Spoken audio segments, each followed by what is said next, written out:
Hey, salut tout le monde. Bienvenue pour cette vidéo FAQ, comme vous avez pu le voir dans le titre et comme vous avez pu le voir dans les autres vidéos qu'on vous a annoncé qu'on allait faire cette FAQ pour répondre à toutes les questions. C'est compliqué cette phrase. En gros, c'est la petite FAQ qu'on vous a promis qui sort juste après notre vidéo annonce de nos nouveaux projets pour 2023. Si vous l'avez pas déjà vue, je la mettrai quelque part en description probablement. Et voilà. Alors du coup, on a les petites anti-sèches, on reprend toutes les questions que vous nous aviez posées notamment sur Instagram. Votre projet est magnifique autant que la vidéo qui m'a fait pleurer. Bonne route à vous. C'est pas une question, mais c'est juste petite parenthèse, vous avez été trop adorable et vous pouvez pas savoir à quel point ça nous a fait chaud au cœur. On stressait de ouf à vous faire l'annonce en mode ils vont nous prendre pour des fous ou ils vont trouver ça nul ou je sais pas, enfin bref, on s'est imaginé plein de choses et en fait vous avez trop bien accueilli notre nouveau projet, nos nouveaux plans et vous avez été trop plein d'amour et de support et vous avez aussi beaucoup apprécié la vidéo. On a mis beaucoup de cœur à faire, on est trop contents. C'est ok, pas une question, mais on commence cette petite FAQ par un énorme merci pour l'accueil que vous avez réservé à la sortie de notre vidéo. Vous êtes vraiment trop chou et on vous aime trop et voilà. On passe à la première vraie question. Trop top votre projet, trop contente pour vous. Y a-t-il des pays que vous voulez absolument voir? Il y en a plein.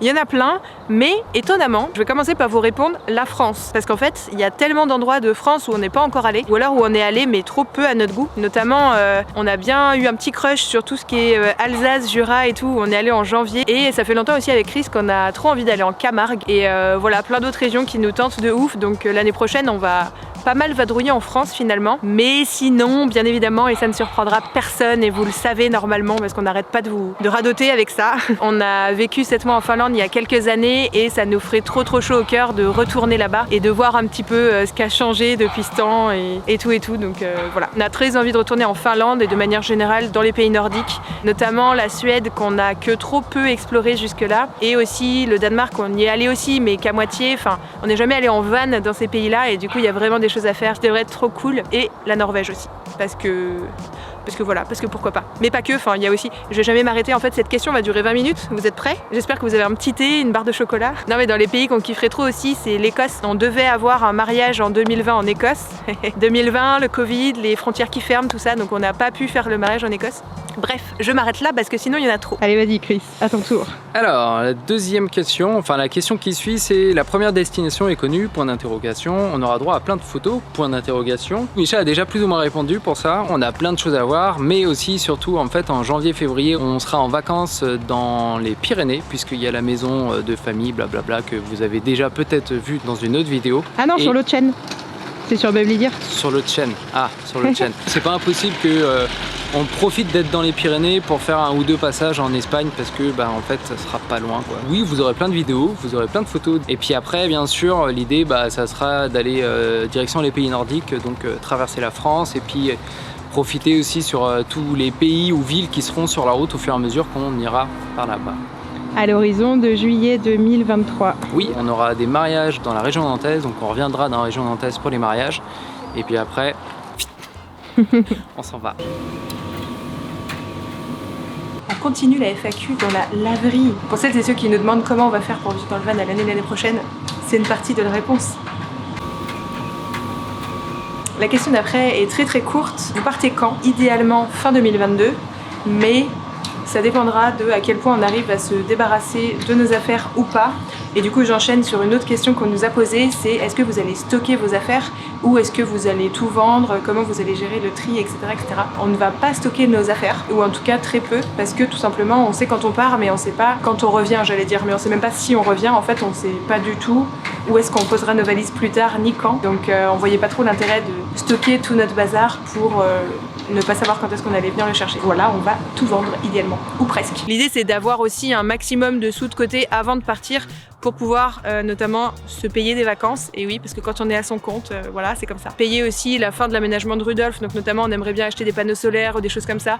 Et évidemment, c'est pas mal cher. Au travers de nos vadrouilles et tout, on se doute bien qu'on va pas forcément bosser autant qu'en restant à Nantes. Enfin, ça risque d'être un peu plus compliqué, en tout cas au départ. Donc voilà, l'idée c'est de se faire aussi un petit matelas financier avant de partir, en essayant de vendre un maximum d'affaires pour pouvoir avoir une plus grande liberté l'année prochaine sur nos voyages. Pour finir sur cette histoire de matos, il y a quand même 2-3 affaires qu'on va garder, notamment tout ce qui est notre matériel de bricolage, de craft et tout ça. Futur projet en approche. On va sûrement stocker tout ça dans la maison familiale des Pyrénées parce qu'il y a un grand atelier qu'on compte bien faire revivre. Et j'en dirai pas plus. On va donner le mal de mer à nos abonnés. Question suivante, mais du coup, est-ce que vos contrats sont maintenus? Oui, on a des contrats en effet pour 2023, des mariages entre autres. On maintient les contrats, bien entendu. Par contre, à côté de ça, on a décidé, comme on vous l'a dit, de vachement réduire l'activité. Interruption machine à laver. Vas-y Chris, tu peux parler plus fort que la machine. Ah, ça prend moins de bruit. Ah bah c'est fini, notre linge est fini. Et du coup pour le reste, bah, en fait on ralentit l'activité pour pouvoir garder du temps en fait pour tous les autres projets dont on a vaguement parlé à gauche à droite. D'être beaucoup plus présent sur YouTube, donc les 2 chaînes YouTube, Bubbly Deer Studio et les Carnets du Cerf-Blanc. Et après on a encore plein d'autres projets, mais ça c'est un peu plus secret, on attend d'avoir mis en place tout ça pour pouvoir vous en parler davantage. Et peut-être Twitch aussi, qui sait? Ouh, peut-être Twitch. Normalement, on relance Twitch aussi en même temps que YouTube. Et du coup, je peux enchaîner sur la question suivante qui est, du coup, vous arrêtez les mariages? Eh bien non, juste on ralentit, mais on n'arrête pas pour autant les mariages. Et encore moins si vous vous mariez en Suède, en Finlande, au Danemark. On est prêt à aller n'importe où. Et au-delà des mariages, ce qu'on aimerait encore plus faire, c'est surtout de l'elopement. Pour ceux qui connaissent pas la différence, plutôt qu'un truc traditionnel dans une salle avec plein de monde, etc., etc. L'idée, c'est soit le couple, soit juste le couple et quelques personnes, mais quelque chose de beaucoup plus intimiste. Partir en haut d'une montagne avec un soleil couchant ou ce genre de choses, ou en plein milieu de la forêt, ou au bord d'un lac, ou en plein milieu d'un lac. Pourquoi pas? Ça marche aussi, non? Et moi je veux bien. Voilà. Alors on reste sur le sujet du travail et également dans le quartier car on attend que notre linge sèche maintenant. Notre vie est passionnante. Ce sera encore mieux l'année prochaine, vous verrez. On reste donc sur le sujet du travail avec la question comment allez-vous continuer à travailler? En ce qui concerne la prise de vue, on va garder nos appareils photo et vidéo. Voilà. Je ne pense pas que c'était ça la question. Je pense que votre question était plutôt comment en vivant dans un van on va pouvoir continuer à gérer notre studio photo et vidéo et à produire du contenu, etc. Cette voiture siffle énormément, c'est très désagréable. Allez-vous-en, monsieur. Merci. Du coup, on a un peu fait l'essai crash test l'année dernière quand on a eu notre presta mariage en Suisse. On s'est pris un peu plus d'une semaine à vadrouiller avec le van. Et comme on était en pleine saison des mariages, on n'était pas en vacances. Donc on a travaillé quasi à plein temps pendant cette période-là. Donc on a tout simplement, avec beaucoup de guillemets, investi dans un très très bon PC portable avec un écran calibré pour pouvoir continuer les montages vidéo et les retouches photos tout en voyageant. Et après, en termes d'énergie pour se recharger, soit on allait dans des cafés, on demandait et on se branchait, soit aussi on a une batterie externe de très grosse capacité qui nous permet de recharger le PC portable, mais aussi les batteries d'appareils photo, etc., tout en voyageant. Et cette batterie elle-même peut se recharger avec des panneaux solaires ou quand on roule, on peut directement la brancher sur la prise allume-cigare et ça la recharge en roulant. Donc voilà, on a un système d'électricité qui nous suit partout, des PC qui nous suivent partout, des appareils photo et vidéo qui nous suivent partout. Et une connexion internet. Et une connexion internet, merci Chris. En effet, par rapport à la connexion internet, on a des gros forfaits 4G sur nos téléphones et on utilise nos téléphones en modem pour avoir internet sur les ordinateurs. Sachant qu'il y a des petites applications, mais on en parlera peut-être plus dans une vidéo, d'ailleurs ça pourrait être un sujet intéressant, mais il y a des applis qui nous disent où sont les antennes 4G, si un jour on a vraiment besoin d'une grosse connexion pour envoyer une vidéo à des clients ou quoi. Donc voilà, par rapport au travail. Ah oui, et petite chose aussi additionnelle, on n'arrête pas complètement notre partie studio, parce que du coup il y a des personnes qui ont demandé aussi si on allait faire que des shootings à l'extérieur et à domicile, du coup chez nos clients, vu qu'on va être en vadrouille en van. Non, on aimerait, alors c'est pas encore fait, mais on aimerait réussir à garder dans un coin du fourgon notre matériel de studio, parce que de toute façon tout est montable, démontable, pliable et ça nous embêterait d'arrêter vraiment toute la partie studio alors qu'on adore ça, et ne serait-ce que pour les projets YouTube et les défis l'année prochaine, il y a moyen que ce soit cool. Sur notre chaîne Bubbly Deer Studio, si vous savez pas de quoi je parle, les défis photo, tout ça, notre chaîne photo et vidéo. Ah si, bah si, j'ai encore un truc à dire. Par rapport au travail, et notamment potentiellement si on retourne à l'étranger... Ça spoil les projets. Ça spoil.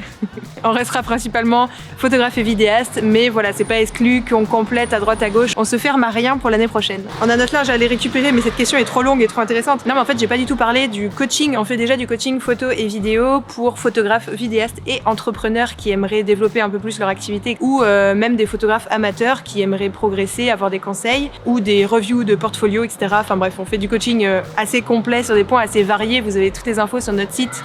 Petite pub au passage. Je fais déjà tous ces coachings en visioconférence depuis le Covid. Donc ça, en fait, on pourra continuer à le faire dans le fourgon exactement comme avant. Et comme vous l'aurez compris, vu la réponse très chaotique à cette question, l'année prochaine, on compte garder plusieurs cordes à notre arc et on verra ce qui est le plus pratique et ce qu'on développe le mieux aussi au détour de nos vadrouilles et ce qui nous plaira le plus aussi dans tous ces projets annexes, y compris d'autres que je n'ai pas spoilés. On va garder plusieurs cordes à notre arc et ce sera très bien comme ça.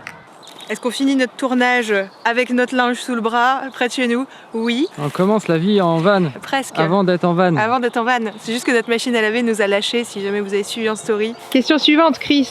Qu'est-ce qu'on va faire de nos chats? J'ai déjà des chaussettes d'hiver. C'est pour te préparer à la Laponie? On va les emmener avec nous, comme on a fait en fait du coup depuis un petit moment, parce que c'est hors de question qu'on les laisse je ne sais où. Et c'est surtout qu'en fait on a vu que ils s'habituaient plutôt bien à la vie en van. C'est cool et c'était un peu le but en fait au moment où on a fait ce van là, qu'ils puissent avoir un petit endroit où ils se sentent bien et qui soit fait aussi pour eux et adapté. Surtout pour eux, la moitié du van c'est pour eux, hein, ils prennent trop de place. Mais après on leur impose la vie en van, donc du coup on leur propose un maximum d'options pour qu'ils se sentent bien. Y compris la possibilité de chasser des souris, contrairement à l'appart à Nantes. Oui, c'est pas encore arrivé, mais peut-être. Et d'ailleurs c'est marrant parce qu'on a remarqué qu'ils s'ennuyaient un petit peu depuis qu'ils ont pris l'habitude. À chaque fois ça demande un petit temps d'adaptation au chat de reprendre la vie en appart. Si loin que ça? Non, en plus il y a trop de vent. Écoute, faut les habituer aux conditions de tournage en extérieur. On a bientôt plus d'appart, je vous rappelle. La question suivante, c'est d'où vient l'idée de votre nouveau nom? Pour être honnête, ça fait 1 an que dans nos têtes, le nouveau nom, il existe. Mais on savait pas trop quand et comment faire la transition du changement de nom. Au départ, le nom Follow the White Deer, c'était le nom qu'on avait pour notre entreprise photo et vidéo de mariage à l'étranger. Et donc, ça n'avait rien à voir avec notre vie en van, le lifestyle et une chaîne perso. C'est juste par simplicité sur le compte Insta, pour éviter d'avoir 40 comptes Insta avec 40 noms différents. On a gardé ce nom-là quand on a regroupé notre activité photo et vidéo de mariage avec notre activité photo et vidéo de famille sous le nom de Bubbly Deer Studio. En gros, on a tout regroupé là-bas pour tout ce qui est prestat client. Et par simplicité, on avait gardé l'ancien nom pour notre chaîne perso. Mais ça faisait un moment qu'on parlait de changer de nom et de franciser le nom parce que notre chaîne de vlog, elle sera en français, en tout cas pour l'instant. Peut-être un jour en anglais, on en aura une, mais on n'y est pas, n'est-ce pas? Et bref, donc ça faisait longtemps qu'on voulait changer le nom et ça faisait longtemps qu'on pensait au carnet du cerf blanc. Et en gros, on s'est dit là, vu que c'est un nouveau départ, un gros changement et tout, s'il y a bien un moment pour changer le nom, c'est maintenant quoi. Et après, pourquoi les carnets du cerf blanc? On voulait garder l'image du cerf blanc, donc le White Deer, de Follow the White Deer. En gros, on voulait vraiment garder cet esprit-là, cette ambiance-là. L'image du cerf blanc, c'est un peu beaucoup dans nos têtes l'esprit de la forêt et un petit peu en gros l'idée de suivre ses rêves et de ce qui nous fait kiffer dans la vie. Donc voilà, on voulait vraiment garder ça. Et après, les carnets, c'est parce que c'est un genre littéraire qui est très très cool et qui mélange en général un petit peu de romance, d'écrit, mais aussi de photos, de vidéos, de graphisme, de dessins, de croquis. Et en plus, tout de suite, les carnets, ça fait penser justement au voyage et au carnet de voyage. Donc il y a quand même un petit peu le teasing sur le contenu de la chaîne et le délire de nomadisme, de van et de partir à l'étranger. Et puis les carnets du cerf blanc, tous ensemble, c'est très long, mais au moins il n'y a que nous sur Google. Ça fait partie aussi du choix des noms, n'est-ce pas? Les pseudo-Insta sont libres, les pseudo-Facebook sont libres, les chaînes YouTube, il n'y en a pas qui s'appellent comme ça. Mine de rien, c'est tout bête, mais ça fait aussi partie des critères de choix de nom. Pourquoi les carnets du cerf blanc et pas le carnet du cerf blanc ou je ne sais quoi? On va pas faire que de la van life ou que du voyage. On aimerait faire vraiment plein de choses différentes, tout ce qui nous passe par la tête, tout ce qu'on a envie de partager, de produire comme contenu, qu'on pourra pas produire sur la chaîne photo et vidéo Bubbly Deer Studio. Du coup, l'idée, c'est que là, sur les carnets du cerf blanc, on puisse tout faire et qu'on ait zéro limite, qu'on puisse vraiment partager toutes nos découvertes. Le voyage, c'est pas qu'un voyage géographique à nos yeux, c'est aussi grandir, évoluer, découvrir des choses. Donc ça peut être très très très très varié. Et du coup, l'idée un petit peu qu'on a derrière la tête, c'est qu'on fasse des playlists et chaque playlist, ce serait un carnet différent, sur des thèmes et des sujets différents au fur et à mesure de ce qu'on voudra vous partager. Et en gros, un des premiers carnets qui a été lancé par la dernière vidéo postée sur cette chaîne, un peu intro de nos nouveaux projets, Le Chemin des Aurores, ce sera le carnet qui regroupera tous nos vlogs en direction de la Laponie, bien évidemment. Donc voilà, en très résumé pour le choix du nom. Et on espère qu'il vous plaît autant qu'à nous, bien évidemment. C'est quoi la prochaine question? Est-ce que Rudolf sera prêt pour le grand départ? Oula. Réponse simple, non, absolument pas. Alors, dans l'idée, ça serait cool quand même. Il y a déjà un lit depuis plus d'1 an, donc c'est bon, on est prêt, on peut vivre, il y a un lit, tout va bien. Pour répondre à la question, on aimerait bien... Enfin, ça aurait été cool qu'il soit terminé. Ça sera jamais le cas, parce qu'on a plein d'autres choses à faire. Et qu'on est réaliste. Vraiment. Mais il y a un truc qu'on aimerait quand même faire avant de pouvoir partir, c'est de faire au moins les placards au-dessus du lit. Rangement, vêtements. Sinon, on sait pas ce qu'on fera de nos affaires en vrai. On a dit qu'on vendait quasi tout, mais il y a quand même des trucs qu'on va garder, genre de quoi s'habiller, de quoi travailler, de quoi... Et du coup, il faudra bien stocker tout ça quelque part, et à l'heure actuelle, on n'a pas du tout assez de placards. Là. J'ai une question, ça veut dire que vous n'aurez plus de domicile fixe. Comment vous allez vous organiser pour la paperasse et comment allez-vous travailler en même temps? Bon, pour le travailler en même temps, on a déjà répondu, mais en effet, on aura... Alors, techniquement, dans la pratique, on n'aura plus de domicile fixe, si ce n'est notre fourgon, mais en vrai, administrativement parlant, fiscalement parlant, etc., on fera peut-être une vidéo si jamais ça vous intéresse, on doit garder une adresse physique, terrestre, officielle, fixe, en France, ne serait-ce que par rapport aux impôts, mais aussi nous dans notre cas par rapport à nos entreprises. Et du coup pour ça, il y a plein d'options qui s'offrent à nous. Soit on sera domicilié dans une résidence familiale qu'on a dans ma famille, soit on se fera domicilier peut-être sur le papier chez des amis à nous à Nantes. On est encore en négoce au milieu de tout ça, mais voilà, il y a plusieurs solutions. Et sachez aussi que si vous n'avez pas des proches qui peuvent vous domicilier, ou si jamais ça fait perdre des aides financières à vos proches, enfin, faut bien faire tous ces calculs-là, mine de rien, faut faire gaffe. Il y a aussi possibilité dans la ville d'où vous venez ou dans une ville où vous avez vos proches, vous pouvez aussi demander à la ville d'être officiellement SDF, mais du coup d'avoir quand même une adresse dans votre ville pour tout ce qui est papier, paperasse, administrative et tout ça. Donc nous, ce sera sûrement pas l'option qu'on va choisir parce que du coup, on sera domicilié chez des proches. Mais voilà, sachez que cette solution existe si jamais vous n'avez pas de proches chez qui vous domiciliez ou que vous ne souhaitez pas opter pour ça. Si jamais vous avez d'autres questions par rapport à tout ça, n'hésitez pas à les poser en commentaire. Soit on fera une FAQ 2 si vraiment il y en a beaucoup, soit on répondra directement dans les commentaires. On a aussi une FAQ dans les stories à la une, on met aussi la suite de vos questions au fur et à mesure qu'elles apparaissent. On va aller finir de faire sécher notre linge, nous, hein? Oui. Il reste plus qu'à vous dire bonne soirée. Est-ce que Chris tu veux venir avec moi pour dire au revoir quand même? Tartiflette végétarienne ce soir, j'ai faim. Allez. J'ai très hâte. Du coup, bonne soirée à vous et puis on se retrouve pour une prochaine vidéo. Donc n'hésitez pas à nous suivre en attendant sur Instagram où on produit beaucoup plus de contenu, des petites stories tous les jours pour raconter nos petites aventures et notamment en ce moment le chapitre 1 de ce premier carnet qui est donc les préparatifs avant le départ parce que ça fait déjà partie de l'aventure. Oui. Clairement. Il y a de quoi s'amuser. Salut! Salut!